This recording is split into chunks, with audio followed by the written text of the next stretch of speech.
We're going to kind of start a little bit from scratch with editing, just to kind of visually understand it. Even though you guys are putting little sequences together, there's transitions, there's different terminology that we want to cover. So you don't need to remember everything. I'm going to record it for you and send it to you guys as well. But just know editing is kind of like an invisible art. You want people to not think about the edit when they're watching. Imagine if, like one of those jump cuts that we were talking about before, or if somebody opens a door twice, they're like, now they're not thinking about the scene or the story you're building, they're like, what was that? That was a big mistake, right? So we need to make sure that when we're editing, it's almost like a ninja, and how we're blending things feels smooth. And if it's jarring to you when you're watching the edit, it's gonna be like jarring to other people. It's gonna feel like weird when they're watching it. So you just have to be your first audience member when you're doing any edit. Watch it again. If something feels off, something's probably off because you've watched a lot of movies and TV shows. So you just gotta find what's wrong. And then if you slow it down, you might find that, oh, you know what? He was wearing his hat forwards and the next shot it was backwards. All right, so that threw you off. So you gotta film something again. All right, so pacing. Pacing of an edit is kind of everything. If it is a very romantic scene or sentimental, and someone maybe passed away, would it make sense if it was like quick shot, quick shot, quick shot, quick shot, quick shot? Or should you let those shots kind of stay a little longer to feel the actor's emotion and slow it down to match the scene? Like we were talking about music, right? You don't put a DJ bump and beat on like a funeral. You have to match it with the scene and the pacing. That word just means how long does that shot last? Right? You guys probably edit to the music a lot. Right? If you hear the do 1, 2, boom, 1, 2, switch shot. Right? But it doesn't always work. You have to match it with the emotion. So here's like some key basics that I kind of follow. My average pacing for my shots, I don't follow this exactly, but I kind of feel it. And it depends on the song sometimes if you're editing to the music. But what I like to do is an average of 2 seconds. 1, 2, next shot. 1, 2, next shot. And that's for more like, reels, commercials, things that are moving, and you want to just not have people get bored. If it's social media content, sometimes it's even quicker. It's like 1 to 2 seconds, boom. 1 to 2 seconds, boom. And if it's like faster for more action sequences, slow pacing for more sentimental. So this is kind of fast pacing. It's an action scene. Oh, you have to make it a little chaotic. Switch angles. Wide shot. Tight shot. In the back? Dick move, Banner. Right? Same thing here. Slow pacing now. I went to the hospital. Her nose wasn't broken. Her jaw was shattered. Held together by wire. But imagine we were like switching boom, boom, boom, boom, boom here. It wouldn't make sense. Right? So in the grand scheme of things, you got to match it with the scene. If you're building up anticipation, you can slow that shot. Let it breathe. Some shots are so good in a video. It's such a beautiful shot that you took that it never hurts to break the pattern and just let that shot breathe. And you'll know it when you have it. If it's like a incredible shot of, somebody walking down an aisle and birds were flying, and it was just one of your shots that are like holy. You're gonna ignore the music for a second and just let them see the magnitude of that moment, right? And then you can go back into your pacing. Now, when you're looking at Premiere, between two clips is where we would put a transition. The cleanest types of edits are the ones that are just, clean shots, nothing too crazy, no like flipping Windows XP and arrow transitions and dips and this too much. But in between them is where we can add transitions. There's many different types of transitions. That's where we call them cuts, cut to the next shot, right? But instead of cutting to the next shot, just like that, you can put a transition like a dissolve. But there's so many techniques for transitions. You can play with these. You don't need to master them all. But I'm going to show you a few of them. You don't need to do them all. Or there's just options. There's cutting on action. This is the most important one, the one that you guys will do all the time. What is cutting on action? when I go to open the door, now the next shot is me opening the door wide. You're cutting on an action. It feels so smooth. What does it look like? And then wide shot, right? Punch and fall. We do this all the time, even the scenes where you guys were walking and doing vending machine stuff. You're just cutting on action. How could that shot have been weird? If he threw the bag and then like you're waiting for 3 seconds and then he caught it, it was kind of like, that wasn't that big of a drop. Right? You're just switching between two things that are moving. And you will do this naturally. That's the one you'll use without even me saying anything. But it's just about turning from a window, and then the wide shot would look weird if all of a sudden I'm turning again. You got to cut on the action, and cutting on action is actually the easiest way to make something look smooth. Because it doesn't need to be perfect. It's moving, right? They won't really realize if the wide shot, my right foot is forward, and then the tight, it's my right foot again, because it's like we're moving so much. It's quick. But if you can blend it so smoothly that it's the exact same section of the door opening between this shot and that shot, boom, like we were doing on your edit, remember? All right, what about the cutaway? A cutaway is just something that adds interest to that scene. Something as simple as the car crashed and they showed the license plate. Right? It just adds something to the scene. Or he's like, oh, look over there. A cutaway would be showing what they're looking at.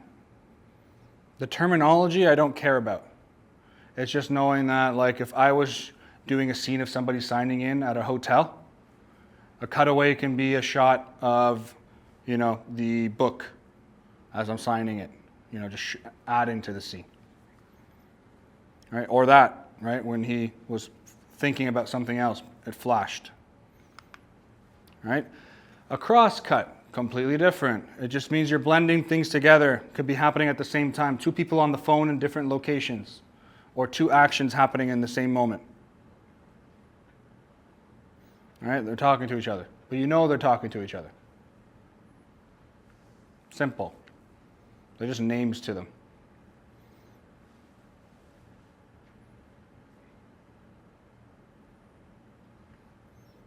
So as somebody's coming to the door, we're kind of showing what's happening on the other sides until they meet.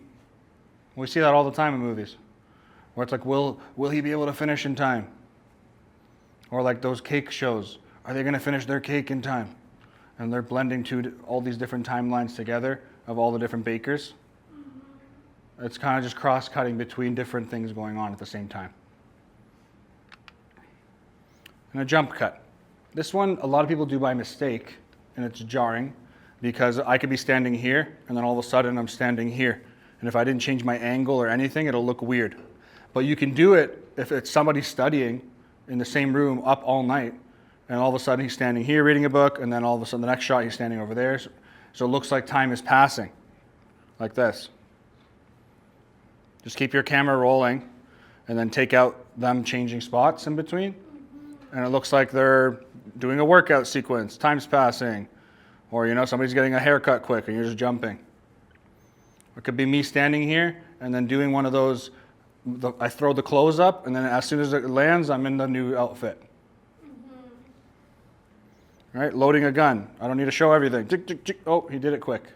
Putting on my jacket. One like this, and the next cut. As long as the camera position didn't change, it's called a jump cut. Make sense? Perfect. So that's just an example of a jump cut. All right, now a match cut. A match cut is when you're blending different things that look identical together to make a really smooth edit. You'll see this, you guys know the movie Grease? So as an example, one of the examples is here. After they're done the dance montage, same composition, different look. It's just a match cut.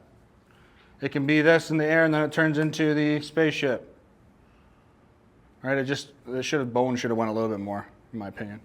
But it's just matching 2 different things to blend the scenes together.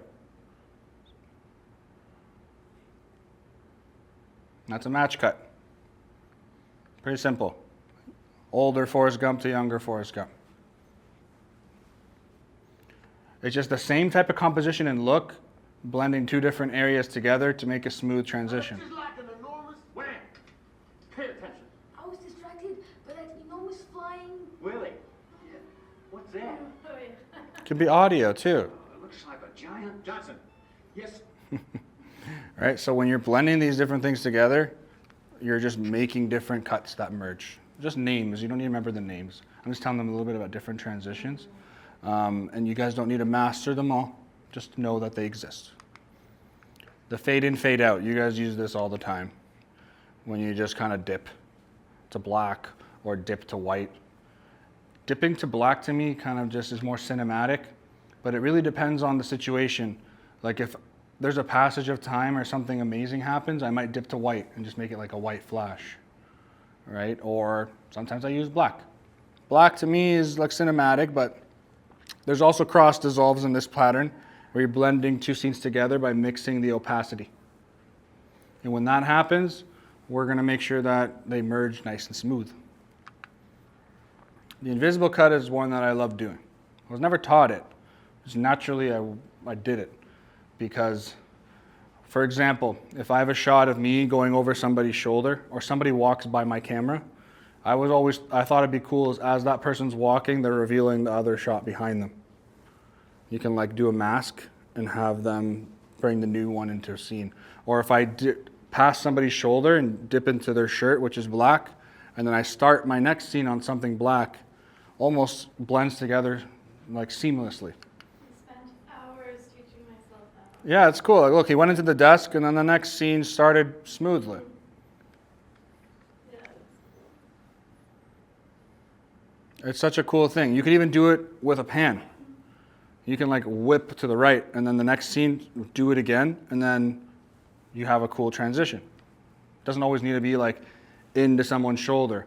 It can be me doing a shot like this, and then the next shot I start it again and get to where I want, and then in between on that blurry motion, we mix it. Like that. You didn't know that they cut. Yeah. And that's the car showing the next shot. Right? It's always fun to do, and it's so quick. You don't need to make it perfect. It's just like quick. Yeah. And what's fun with those is that you can get creative. Like you can plan it ahead of time. One time I did a reel for a company and I planned them all. Where the first shot, I started at the sky, I revealed the logo of the building, and then I went down quick. And since I went down quick, I knew that my next shot, I needed to start up. So I went inside and I started up and went down. So as I went down from the first shot and I went like this, it transitioned to me inside. And then my next shot, I went to the right. And then I knew that I had to start my other shot going to the right. So if you plan it out, you can get like a cool like video just by going. I have a question. Like the one on the Grease shot where they're on the car. Yep. And then it flips to the other one. So like in some of the social apps, you can hit align, right? So then you set it up and you can align everything. Is that possible on a camera? Yeah, well, on the editor, you would just put them on top of each other, and lower the opacity of the first one so you can align them. No, but like setting up the shot. Like let's say you have a bunch of people. Okay. So then I take a shot of all of the people and then it has to be a different scene, but they need to be in the same spots. Some cameras might have that ability, most don't. Okay. What I do is I look at the frame on the player and I have it lined up. Yeah. But you use the grids to kind of plan out where they're going to be, right? Because you kind of know they're going to be between those two lines, Just like an enormous wham. right? And then you mix it like that. So you'll just get better at knowing you got to work within this field on your camera. Yeah. And then you have these little boxes that help you. Yeah. So if I know that the person's eyes are always on this line in between these two, Yeah. I'll put everyone between that. Yeah. And then on the editor, from a little off, I just shift left and right. Even on this match cut, I would have loved to have him here. Yeah. And it kind of bothered me that he was up here. They could have just scaled up that shot and made it perfect. Even this one, the bone should have went a little bit more to match with that perfectly. Yeah. Not my favorite. They didn't do a good job. Right. Like, there's ways to enhance it. Okay. And then the other ones I was mentioning was the cutting on action, so from one thing to another. Yeah. Opening a door, the tight goes into the wide, but like you don't want to open the door twice. Yeah. And this one's cutting away to just enhancing the scene. And then the cross cut we were talking about, like just two different conversations happening at the same time, 2 different story arcs. We were talking about a baking show example where there's many different bakers in the same time baking. And then same thing with the jump cuts. So these are just tools in your arsenal that you put in your pocket. You're not going to use them all in every edit, but you will need them. Now, this is probably one of the most important ones you're going to learn. And Gio has excellent timing.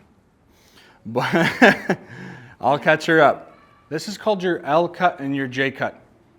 You are going to use this everywhere for any conversation you use, for any edit you ever do.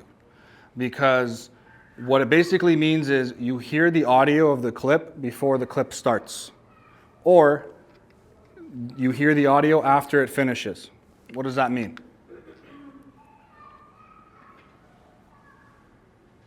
Let me press play.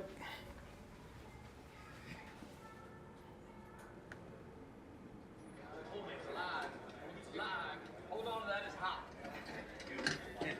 Shut that mother. Shut it. So.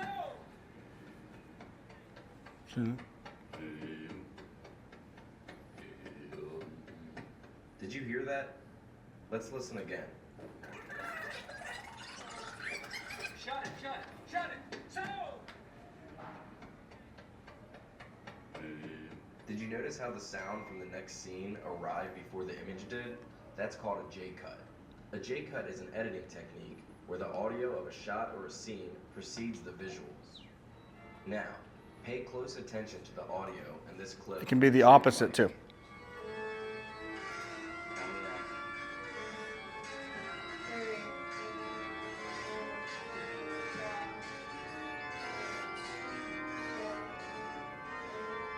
Did you notice how the sound of the boy counting carried over to the next sequence of shots? That's called an L cut, which means that the audio from one shot carries over to the next shot. These two techniques got their name from how they appear in the editing sequence. A J cut makes a J shape, while an L cut makes an L shape. Did you see the audio keeps going? The video ends? Some degree of a J or L cut. You may have never noticed this before, but simple conversations use them all the time. I ain't got no worries, man. Not them kind I had before. You hear the other guy, but He you will, don't see. I asked him. Oh, thank you. It was very nice of you, but I'm out. I'm done. You always see it, you just don't know. Allow an editor to break up a conversation and create better, more natural flow with reaction shots. Without them, every conversation would play out like this. I go there about once a year and chill out for a month. No kidding. I didn't know that. Why would you? While this style is definitely not considered bad editing, it gives the scene a much colder, machine-like feel, which is suitable for this particular moment of awkward getting to know each other talk. What was it? It was a show about a team of female secret agents called Fox Force 5. Outside of basic conversations, less subtle J and L cuts are used to wonderful effect. They are commonly used to transition into dream sequences and flashbacks. Dream last night. You were inside the house. Outbound for Shanghai. Need one able-bodied seaman, one oiler, and one baker. J and L cuts also work great for scene transitions. J cuts tend to express urgency when transitioning because they create the feeling of cutting a scene short. Like in this scene from Baby Driver, we hear the car and the horn while still in the preceding scene.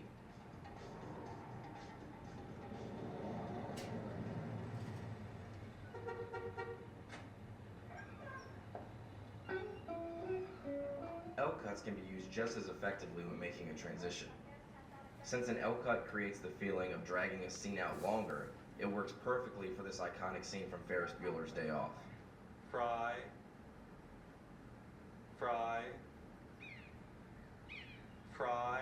Like they can be used for transitions, J and L cuts can be used to create powerful openings and closings to films. A J cut to open a film captivates us before we even see the first image. And an L cut to end a film creates the feeling that the film continues on even after the credits roll. Now woke up.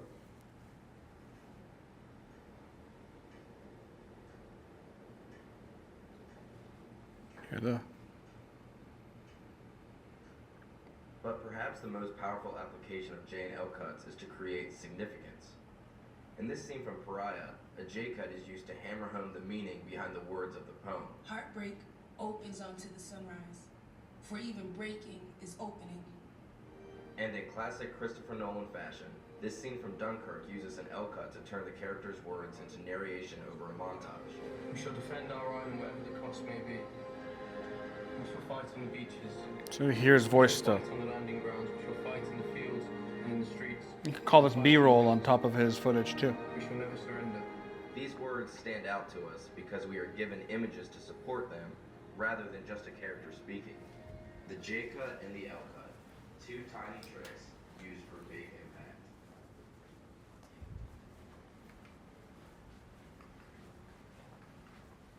Make sense?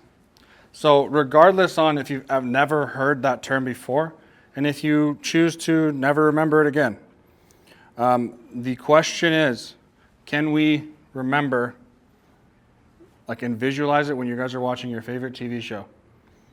They're using it 24/7. There's no conversation in any movie or show, unless it's Pulp Fiction and some other things that are awkward like that, where you're not having a little bit of their voice show as you're seeing the other person in the same thing.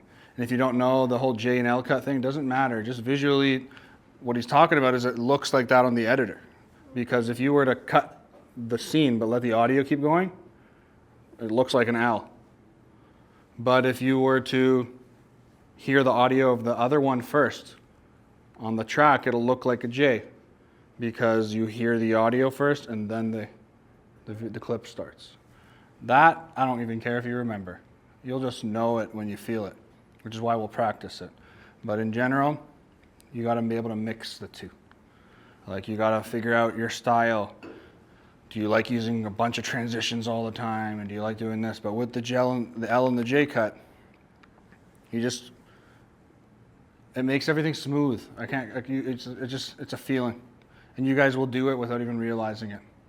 And sometimes you do, and then we put it together. So we're going to do this, but we're going to come back to it. And the same thing, this is what we were talking about on Friday. When you guys were filming an interview, you did your questions, you figured out your shots, you went to shoot it, and then the B-roll you guys still need to shoot.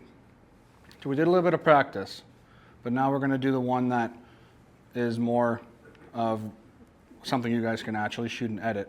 So you're going to interview each other on the film school. Something that you guys can film a fake interview about. It can be absurd answers, I don't care. But we're just going to ask each other about what's their favorite camera equipment. What do you love about this? What do you love about that? Because now we're able to shoot the B-roll of just anyone holding a tripod or setting it up. Like, it's the easiest one that we can make a little fake edit with and mix in the footage. We'll come back to that. But what I want to show you, you know when we were talking about the L cut and the J cut where he was doing a narration and you heard it, but you can see the footage on top? Like, that is B-roll. And the easiest term for B-roll and understanding it is just, it's footage that accents the other footage. We have something called A-roll and B-roll. Why is this even a thing?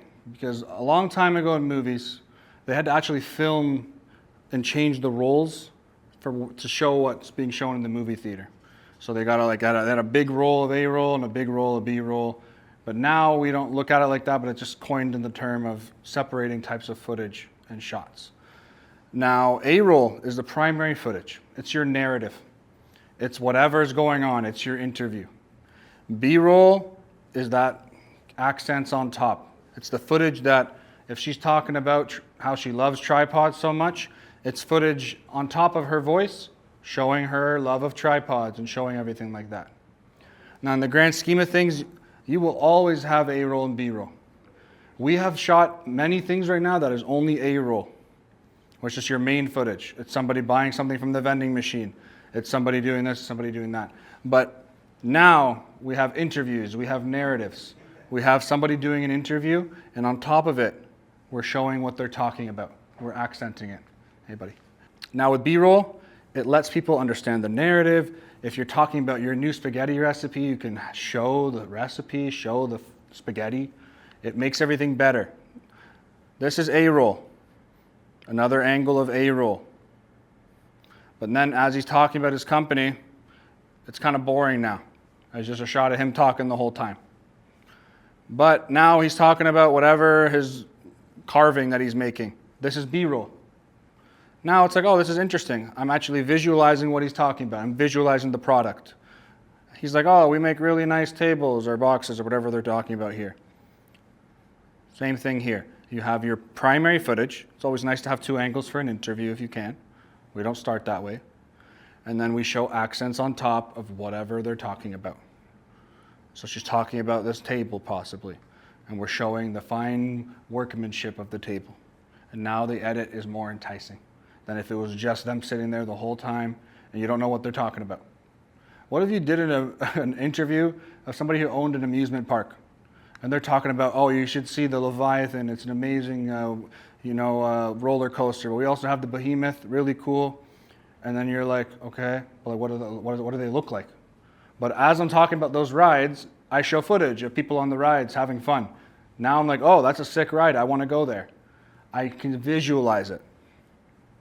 So you always, anything corporate, you have A-roll. Now, sometimes you're just doing a reel or a basic corporate edit where it's just a montage of shots. That's just a linear edit. You can say it's all almost B-roll at that point, but A-roll because it's the only footage you have. I don't use that term a lot. No one really uses A-roll. It's just mostly they use B-roll. Did you get B-roll? You'll hear that a lot. So even clients know what B-roll are. They'll be like, hey, are you grabbing B-roll today? I'll be like, oh yeah, I got it, don't worry. Or I'll be like, hey, I'm gonna do your interview today and then I'll grab some B-roll tomorrow. And if some people don't know what it means, you now understand the term and you can educate them, be like, well, it's just footage that I'm gonna lay over whatever you were talking about. So that, in the grand scheme of things, makes a good edit. Because you're gonna make A-roll and B-roll. And putting them together makes a nice, beautiful edit. And as they're talking, it's almost like L and J cuts where you hear them still, you have the footage playing, and almost you have that narrative playing underneath it the whole time. Does that make sense? So when we do interviews, and what we'll do is we'll do the interviews, but now you're going to ask each other those questions from start to finish in terms of pick something easy to ask them questions about. How was it? How are you feeling about tripods? We'll make a whole list, but now you guys have a narrative. Don't go in people's past and their childhood and things like that. But in the grand scheme of things, what we're going to be doing is I want you to make questions. You can use ChatGPT or whatever. Be like, hey, give me 10 to 15 nice questions that I can ask my classmate to do an interview about it in film school. And you can even say ones that would prompt me to get really nice B-roll to make it a little edit with. I want us to film this and edit it so we can actually have that footage now, right? We want to start making proper edits together. And this is the first step. So what does it look like? When you choose a location, you're going to set up your chair and your props. You're going to mount your camera on top of your tripod, make the framing look good. Since you're in teams of two, use both your cameras. You guys both have cameras. One of you guys can have the wide angle, and then the other one will have the tight. And then when you switch turns, the other student can use your camera too. So you have two angles to work with. And then now you'll know that you have awesome footage. You'll talk about what's your favorite part of film school so far, what have you learned, what's your favorite piece of equipment. They'll talk about a tripod or a light or something that they learned. And then you can put footage of them pretending to edit, pretending to set up a light, a tripod, and then you have a really nice, enticing little edit. And I've had students actually use these as portfolio pieces. Like, this is an edit I made, in their portfolio. Now, you can have fun with it. We have a lot of different lights here. I want you guys to use a one light setup to start, but hell, if we have so many lights around, you could throw another light in the back and put a cool color on it or whatever you want to do. And then you're going to mic them up as you're asking the interviews. You're going to put it in. I know, like last time, we will get to the edits you guys practice as well, but that was a push in the right direction to practice your audio. But now you guys kind of have a feeling of how it is to ask questions, right? And then when you're making those questions, you can now understand that the audio levels look okay. I have shots now that I can get easy B-roll for. There's a reason why we don't have you do B-roll of somebody talking about their Uber driving. Because then you're going to have to go out of school and go record them to do a couple trips, all right? This is the idea. We're going to make, and then we're going to come in, and then I'm going to show you guys how to properly make an edit together. We're going to start from scratch. We're going to make a project. We're going to add our footage in, but now I'm going to show you guys how to organize it better. Because it's always nice to have your footage in one folder, your music in another folder, your project files in another one, so you can find everything easy. And then we're going to add our A-roll, our interview edit, and I'll teach you guys how to sync two cameras. One, we're going to make them match up in terms of audio, and then we're going to add music after we put the B-roll in, which is them shooting and doing their activity, and then we're going to export it. This is our 4-hour challenge. All right, you guys just need, I hope we can at least get to the point where we're getting close to finishing the edit today. In the grand scheme of things, we're incorporating L cuts and J cuts. We're incorporating transitions. We're shooting B-roll today, which is awesome. And then we're going to learn everything in an order step of how to make a proper edit and export it. And then tomorrow is gimbals. And then we're going to enhance it. And then if you guys didn't finish shooting your B-roll, or you're like, you know what, can I try shooting some B-roll to make my edit better with my gimbal? Awesome. We're good to go. So in that sense, I don't know why all of you are sleeping today. I'm going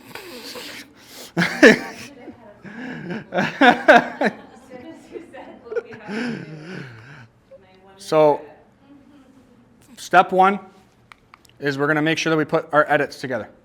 So right now, Julian, just so you can kind of see what the L cut and the J cut are, what I was talking about. I was just talking about transitions. I'll show you after in the recording. But an L cut and a J cut is kind of like when I'm having a conversation. You know how sometimes in a movie you can see you can hear the person's voice, but look at the other person they're talking to and they're going like this?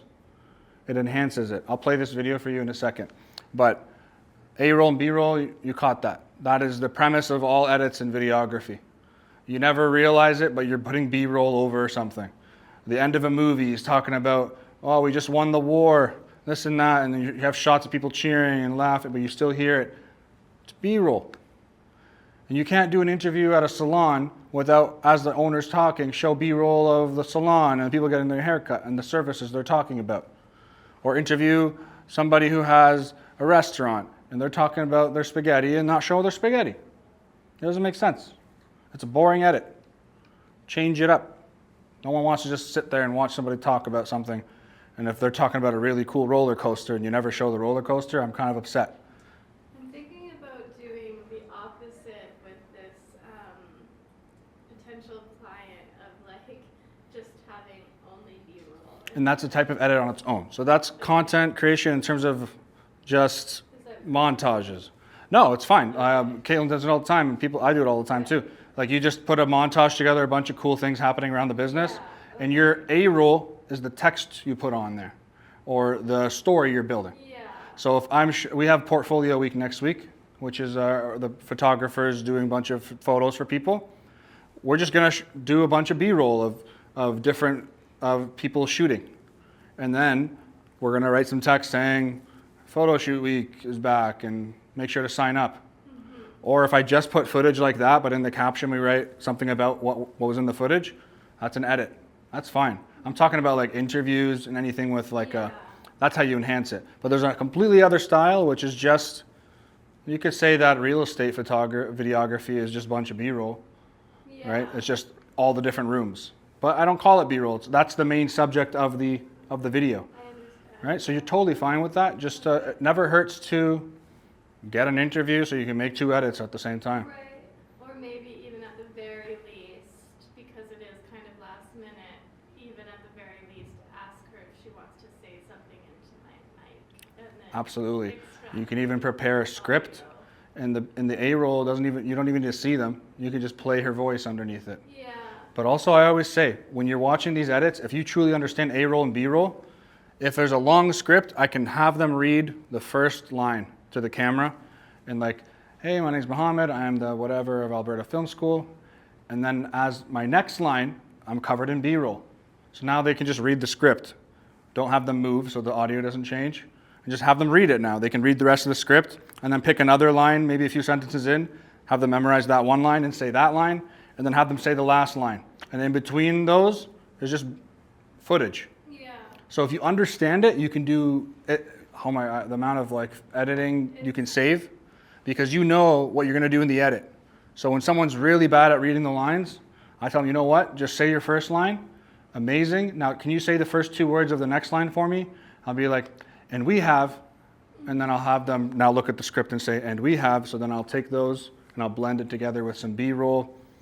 I'm like, oh, they kept messing up the line, no problem. I know that in the edit at that point, I'm showing the spaghetti, I'm not showing their face. So I can just have them read the line. So if you notice that someone's not the best on camera, would you just kind of switch up the idea of what you're gonna edit? I always aim to always have as much as I can of them looking into the camera. Yeah. But if I know they don't want to be on camera much, I tell them, no worries. I've recorded full interviews where it's like a scripted script for a corporate business. I have them say the first line. Hi, my name is Mohammed. I am the director of Alberta Film School. And then I have them read the script. We have photography programs and videography programs. Our students love editing in class, and you can visualize as I'm talking, now there's footage of the classroom, the students in the classroom. We also have a lot of tripods, and we have carpet, and we have whatever. And then I'm putting footage of that within it. And then I'll go back to, we always love doing, portfolio week. I'll just have them say maybe 1 or 2 lines if I can. If it's a short line, I'll be like, hey, do you mind saying that one towards the camera? And then I'll put another one where they're looking at the camera. So at least I have like 3 seconds of their face, 10 seconds of B-roll, 3 seconds of their face, 10 seconds, just bringing it back. Because it's like watching a commercial and you're kind of like, well, who's talking? I try to at least show their face, but if they absolutely don't want to, no problem. I've done edits where I never show them, and it's just a narration. You're totally fine. There's many different styles. Make sense? Mm-hmm. It's not that complicated if you just follow the basics of principles. Know what B-roll you're putting in, because if you know you're adding B-roll over that moment, you're like, I'm overexposed. You're totally fine bringing your exposure down as they're talking, because you know that during that spot, you have B-roll to cover it. Or if you have 2 camera angles, you can adjust one angle, knowing the other one's still recording. And then you can cut back and forth. You have a safety net with 2 angles. Your other angle can be your phone until you have 2 cameras. Yeah. If you have no camera, you can use your phone. Mm-hmm. As long as your audio is good, you're fine. And there's $20, $30 mics. I saw that. I can even show you. We can test them out. They're not good, return them. And eventually you can get bigger things. Mm-hmm. Make sense? Do everything A to B to C without... So there's different styles for interview. You can either have your voice in there and then have them answer the questions. You could have the question appear as text and then show their answer right after. Right now, I would probably say it worked with me and I gotta find a good middle ground. But for me, my favorite style is kind of taking a whole interview and making it one piece, right? Where it's just like you don't really know where the cuts are. You guys are free to use whatever style you want. The grand scheme of things is you guys will have a really cool edit. The goal of this is just to practice all the different pieces and put them together. But you guys can do it. I know you can. It's going to be a lot of fun. We're going to put the pieces together. We're going to put the edit together. And then in terms of lighting, if there's anything specific you want to try, we can try it out. They were just throwing a different color behind them and put a tree. You guys can use anywhere in the building, but if you want to use the room, you can use the room. For the B-roll, you guys will probably use a lot of the equipment in different rooms and stuff and like that. But yeah, it's just a lot of fun to kind of put the different pieces together. Most of these interviews are the style where they're always kind of on one side or the other for the wide shot, and then you're going to put your tight shot on the same side, because you don't want to have this shot be wide and then the tight shot be their face from the other side. It's just a tight shot from the same angle of like that. and you mix them together. And you get B-roll. We're going to put together some music. I'm going to teach you guys how to put titles on your videos, mix the sound, and you're going to be sick by the end of the week.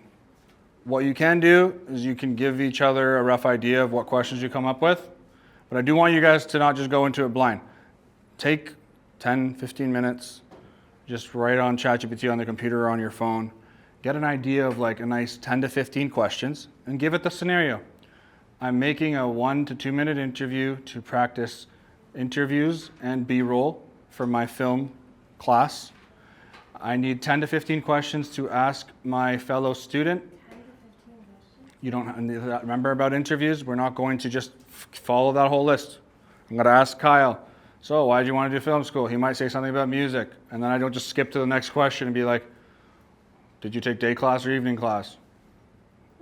Those questions are boring. They're yes and no. So just make sure to prompt your ChatGPT by saying, can you make sure that I don't have yes and no questions? But we're always going to start our interview with what? The name and position. That's the easiest one you guys have. My name is Tessa, and I'm a student at Alberta Film School. That's your answer for all of you. And then from there, you have a really clean outline of where to go. Then you're going to shoot some B-roll, and you're going to know by the answers you were given what B-roll to do. And then we're going to have footage of people adding lights and setting up Tony or doing whatever. You want to get a variety. You're going to realize you wish you had more. And then as you guys are doing your edits, run over and film your fellow partner working on their edit. That's more B-roll for you. Right? The more B-roll you can get of each other, the better. Because then you have more footage you can hide and make it more intense, cool. And then if your partner talks about something they did in their personal life that led them to do this, like Willow's example, she had a bunch of B-roll from classroom because that was easy, but she also had a copy of the video she made for her dad, where she gave it to her partner and she put it in the video. And actually, Neve got a job from showing that interview to someone. So if you guys do a good job, by all means, if your partner's okay with it, you can, show it to people as portfolio. Make sense? Awesome.